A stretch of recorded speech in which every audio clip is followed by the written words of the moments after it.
Com Alisson Pereira de Brito, o professor Gleison conversa agora, e eu já agradeço, inclusive, a participação dele, dando um bom dia, sobre esse bloqueio anunciado pelo Ministério da Educação, né, para universidades e institutos técnicos federais do Brasil inteiro, e a gente quer saber como que fica a situação da UNILA. Professor Gleison, bom dia, obrigado por nos atender.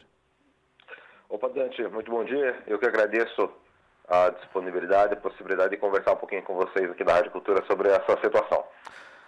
Reitor, esse bloqueio anunciado pelo MEC, ele afeta a Universidade Federal da Integração Latino-Americana em quanto?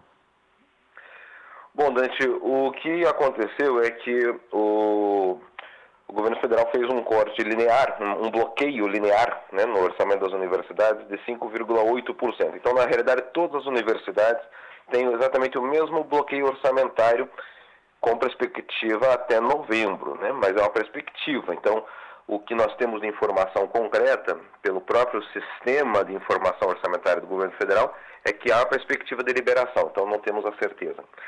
Na nossa universidade, esse 6%, 5,8% para ser mais preciso, representam 1,9 milhões de reais, Dante. O que certamente vai trazer impactos em muitas frentes.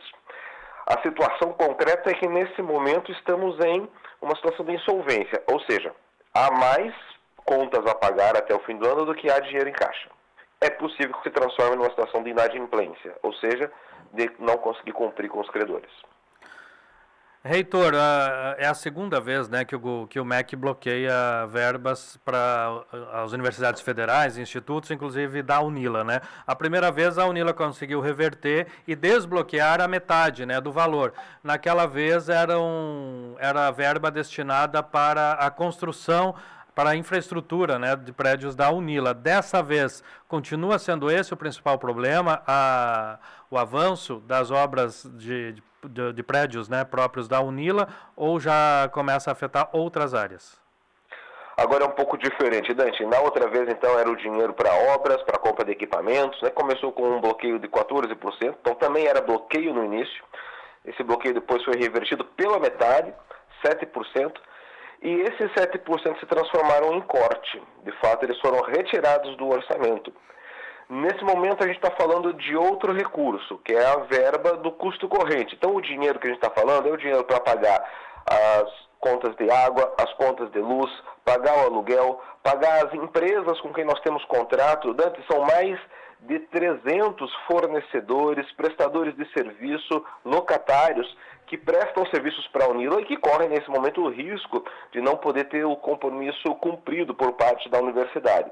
Essa verba também é a verba que a gente usa nas nossas atividades finalísticas, ou seja, o ensino, a pesquisa, a extensão, as bolsas da universidade, tudo isso corre um sério risco de precisar ser modificado se a situação se consolidar na forma de não recomposição do orçamento, Dante. Reitor, a gente sabe que a realidade dos alunos, dos estudantes da UNILA é um pouquinho diferente da maioria das universidades federais brasileiras. Nós temos, em média, uns acadêmicos com uma situação até de mais vulnerabilidade, né, social, e por isso precisam também de alguns auxílios. Talvez, não sei se em maior quantidade que outras universidades, mas também é necessário aqui, né? Como auxílio moradia, transporte, alimentação. Isso pode ser afetado também? Olha, Dante, nesse momento, o que nós estamos fazendo é um esforço para que a parte dos auxílios não sofra nenhum impacto, né? Se você faz um cenário aí que é real, nós temos um conjunto significativo de estudantes que precisam de auxílio, a UNILA tem atendido, tem inclusive aumentado esses valores desses auxílios, mas também há uma rúbrica específica, né, que vem de um programa que chama PNAES, para fins de aplicação na assistência. Então, nesse momento, nós estamos com esta rúbrica integral, não houve alteração. Em outros momentos isso já aconteceu. Felizmente, nesse momento, esse não é um dos itens que foi afetado pelo bloqueio. Ele não afeta, portanto, a assistência estudantil.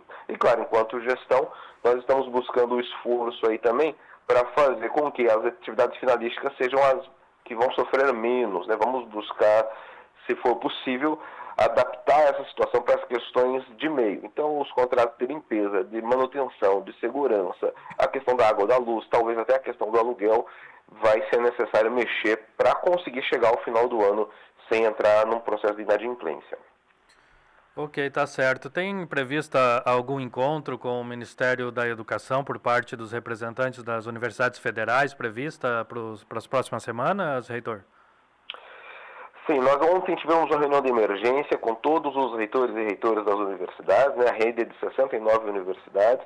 Nessa reunião foi estabelecido um conjunto de ações no âmbito jurídico, no âmbito político, no âmbito das estratégias de comunicação também, porque é um cenário complexo, né, Dante? Num momento complexo. A gente está aí nos estertores de uma corrida eleitoral e essa discussão se mistura. Nós precisamos ir em frente e defender as nossas necessidades institucionais e, às vezes, para a sociedade pode parecer uma mistura com a questão da corrida política, mas, na verdade, não é. Né? Se trata exatamente de fazer com que as instituições federais, que estão terminando o exercício, faltam 3 meses, possam terminá-lo sem riscos de que isso traga prejuízo jurídico, inclusive, né? Porque a falta de pagamento traz prejuízo jurídico.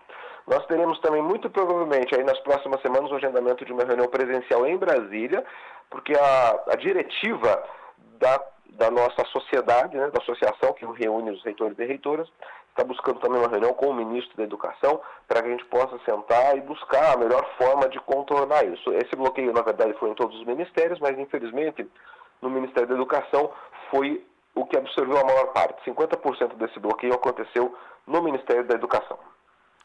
Tá certo, então, reitor Gleison Pereira, reitor da Universidade Federal da Integração Latino-Americana, falando sobre esse bloqueio da verba da UNILA.